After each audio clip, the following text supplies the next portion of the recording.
കേൾക്കട്ടെ പ്രിയപ്പെട്ടെ, ഞാൻ നല്ലവനാണെന്ന് പറയുവാൻ ബോധ്യമുള്ളവർ ആരെങ്കിലും ഉണ്ടോ? ആരുമില്ല. എല്ലാവരും ഒരുപോലെ പാപം ചെയ്ത് പോയിട്ടുള്ളവരാണ്.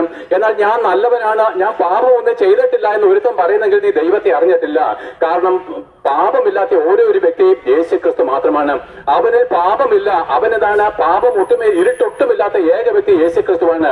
ആ ദൈവപുത്രനെ നമ്മൾ അറിയാൻ വയ്യാത്തത് കൊണ്ടാണ് നമ്മൾ എന്താണ് നല്ലവരാണെന്നുള്ള ബോധ്യം. ഞാൻ എന്നെ തന്നെ ഒന്ന് പരിചയപ്പെടുത്താം. എന്റെ പേര് വിജയഗോപാൽ എന്നാണ്. ഞാൻ ഹിന്ദുമത വിശ്വാസത്തിൽ ജനിച്ചവനാണ്. ഞാൻ 34 വർഷം വരെ എന്റെ ഉന്നതമായിരിക്കുന്ന ഭാവത്തിലും അഹങ്കാരത്തിലും ജീവിച്ചു. ഞാൻ വിചാരിച്ചിരുന്നത് ഞാനൊരു നല്ല മനുഷ്യനാണെന്നാണ്. അതുകൊണ്ട് വഴിത്തളിക്കൽ നിന്ന് ഇങ്ങനെ പ്രസംഗിക്കുന്ന ഉപദേശിമാരെ കാണുമ്പോൾ എന്താണ് ചിരിയൊക്കെ ഒന്ന് കൂട്ടി പുച്ഛത്തോടെ ഒരു ചിരിയൊക്കെ ചിരിച്ചിട്ട് ഞാൻ ഇങ്ങനെ പോകും. ഇവിടെ മനുഷ്യനെ മെനക്കെടുത്താനായിട്ട് കുറെ എണ്ണം ഇറങ്ങിയിട്ടുണ്ട്. എന്നാൽ വഴിത്തളിക്കൽ കല്ല് കുടിച്ചിട്ട് ചീത്ത പറയുന്നവർ നമുക്ക് പരാതിയില്ല. നിന്നെ സ്നേഹിക്കുന്ന ഒരു ദൈവമുണ്ടെന്നും മാനസാന്തരപ്പെടുത്തുമെങ്കിൽ നിന്റെ പാപമോചനം സൗജന്യമാണെന്നും നിന്നെ മരണത്തിൽ നിന്ന് രക്ഷിപ്പാൻ കഴിയുന്ന, നിന്റെ ഭാരങ്ങളെ ചുമക്കുന്ന, പാപങ്ങളെ വഹിക്കുന്ന, നിന്നെ ഓരോ ദിവസവും തന്റെ കാഴ്ചകളോട് നടത്താൻ ശക്തനായിരിക്കുന്ന ഒരു ദൈവപുത്രനുണ്ടെന്ന് പറയുമ്പോൾ നിന്റെ ഹൃദയം അതിനെ നിരസിക്കുന്നു. ഞാനും നിരസിച്ചിരുന്നു. കാരണം എന്താണ്? അഹങ്കാരവും ഉന്നത ഭാവവുമാണ്.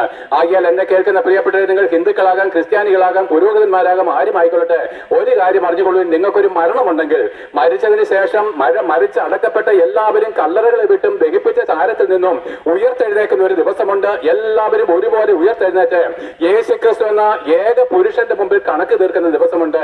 അന്ന് അവിടെ മറ്റൊരു വ്യക്തിയില്ല. അതുകൊണ്ട് വചനം പറയുന്നു, നാം രക്ഷിക്കപ്പെടുവാൻ ആകാശത്തിന്റെ കീഴിൽ മനുഷ്യരുടെ ഇടയിൽ യേശു ക്രിസ്തുവിന്റെ നാമമല്ലാതെ വേറൊരു നാമവുമില്ല.